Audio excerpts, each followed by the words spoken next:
अपने समाज में ये साफ है कि अगर बेटा कुछ नहीं करता है तो शादी कर दो, लेकिन शादी के बाद क्या होता है देखिए। परेशान करके रख दिया इस लड़के ने, समझ में नहीं आता करूँ तो क्या करूँ। भाभी आप ऐसा क्यों नहीं करती, ब्रिजेश की शादी करवा दीजिए। शादी के बाद ना हर लड़का सुधर जाता है, क्योंकि उसके ऊपर जिम्मेदारी जो आ जाती है। अरे कौन लड़की शादी करना चाहेगी ऐसे बेरोजगार लड़के से। वैसे भी शादी ही हो जाए यही सही है, हमारा सर दर्द तो खत्म हो, फिर तो वही समझे जिसका ये दामाद बनेगा। और कर भी क्या सकती हैं, बेटी का पति है तो पालेगा ही। वैसे बोले तो भाभी मेरी नजर में एक लड़की है, बहुत ही सुंदर और मेहनती। आपका ही तो बात चलाऊं, मुझे तो लगता है कि शादी के लिए मान भी जाएंगे। अरे नेकी और पूछ ठीक है, बात कर लो एक बार, हो जाए तो हम भी गंगा नहा ले, वरना तो इसकी शक्ल देखने का मन नहीं करता। ऐसे ही बुआ ब्रिजेश की शादी की बात चलाती है और लक्ष्मी के घर वाले मान भी जाते हैं। कुछ ही दिनों बाद लक्ष्मी की शादी हो जाती है ब्रिजेश के साथ। शादी के बाद, माँ जी ये मार्केट से कुछ सामान लाना था। अरे ब्रिजेश को दे देना, वो ले आएगा। वैसे भी उसको कुछ काम तो है नहीं, यही कर लेगा, पड़ा ही रहता है फालतू। माँ जी लेकिन इनको पता भी होगा कहीं कुछ गलत चीज ले आए तो। अरे फिक्र मत कर, कुछ गलत नहीं लाएगा। भाभी इस बेरोजगार को ऐसी चीजों का काफी एक्सपीरियंस है, और वैसे भी आप खुद ही सोच लो, नौकरी तो करता नहीं, घर पर बैठकर क्या करेगा, इसलिए मम्मी इसे ऐसे काम करने को दे देती है। अब जो आदमी नौकरी नहीं करेगा उसको घर के काम ही तो करने पड़ेंगे ना। लक्ष्मी को ये सब सुनकर बुरा लगता है। अगले दिन, आपके घर वाले बाहर वाले इनकी बात सुननी आपको अच्छी लगती है क्या? आप कोई नौकरी क्यों नहीं करते? नौकरी तो मैं भी करना चाहता हूँ, लेकिन मैं अपना ही कोई छोटा सा बिजनेस शुरू करना चाहता हूँ, और माँ इसके लिए तैयार नहीं होती। कहती है बहुत पैसा खर्च होगा, क्या पता चले ना चले। आप लोगों ने तो कोशिश करने से पहले ही हार मान ली।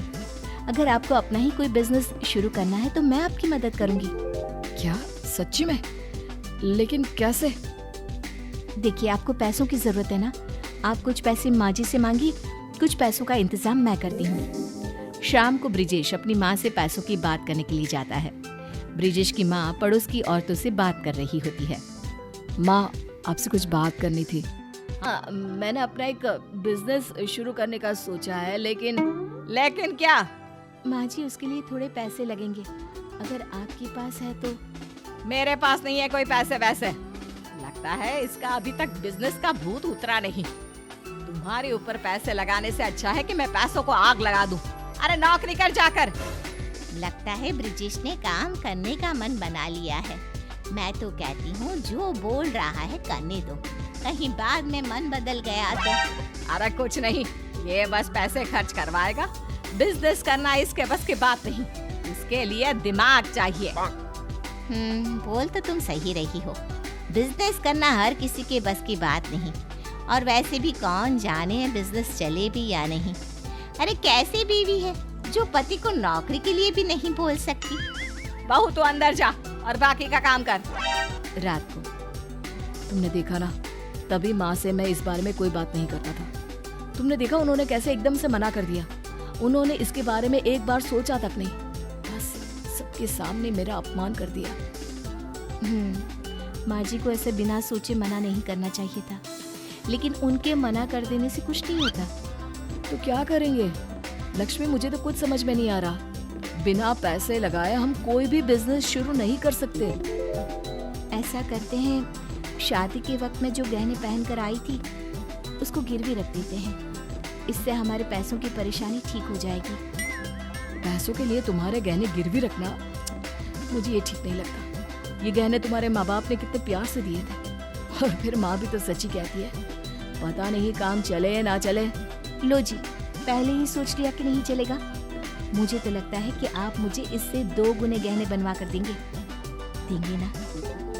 जरूर, तुम्हें विश्वास है तो जरूर काम चलेगा, लेकिन अगर नहीं चला तो? अरे तब की तब देख लेंगे। अब ये करते हैं कि काम के लिए तैयारी शुरू कर देते हैं।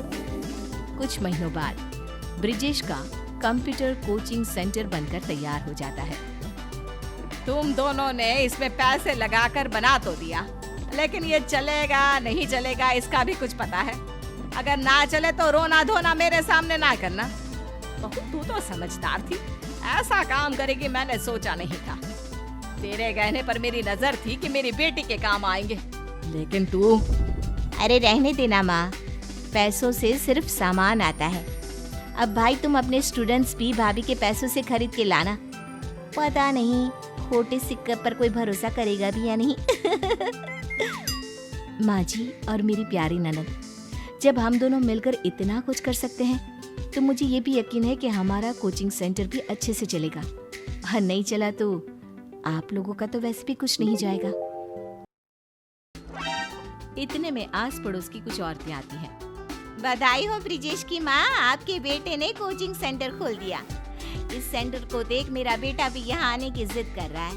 कहता है मुझे भी कंप्यूटर सीखना है। अब कोचिंग यहाँ खुलने से मैं निश्चिंत हूँ, उसे कंप्यूटर सीखने कहीं दूर नहीं जाना होगा। अरे ये तो बहुत अच्छा है, खुलने से पहले ही बच्चे आना शुरू हो गए। छोटू से कहना अपने साथ अपने दोस्तों को भी ले आए। हाँ हाँ क्यों नहीं, उसने अपने दोस्तों को भी बता रखा है। तो आप छोटू को परसों से भेज देना, परसों से कोचिंग सेंटर खुल जाएगा। 1 महीने बाद। माँ देखो, मैं अपनी पहली कमाई से आपके लिए ये साड़ी लाया हूँ, और ये तुम्हारे लिए लक्ष्मी। और वो कहाँ है? इसका सामान मैं इसके कमरे में रख कर आता हूँ। माँ जी देखिए, आज ये कितने खुश लग रहे हैं। इतना खुश आज से पहले मैंने उन्हें कभी नहीं देखा। हाँ, नया नया शौक है। खुश क्या दिखेगा जब सारा दिन सोता रहता था। पता नहीं तेरे बाप ने क्या देखा, पर हमें क्या। मेरे पापा ने इनकी डिग्री और ये देखा कि इन्होंने पढ़ाई के लिए कभी आप लोगों से पैसे नहीं लिए। देश के सबसे अच्छे कॉलेज से स्कॉलरशिप से पढ़ाई की। माँ जी ये नौकरी नहीं करना चाहते थे, ये तो आप भी जानती थी। शादी से पहले ही मुझे इन्होंने सब कुछ बता दिया था और मुझे इन पर विश्वास था। हाँ माँ, लक्ष्मी के विश्वास ने ही मुझे फिर से खड़ा किया, वरना मैं तो कुछ नहीं था। मैं तो कहता हूँ कि बीवी हो तो लक्ष्मी जैसी।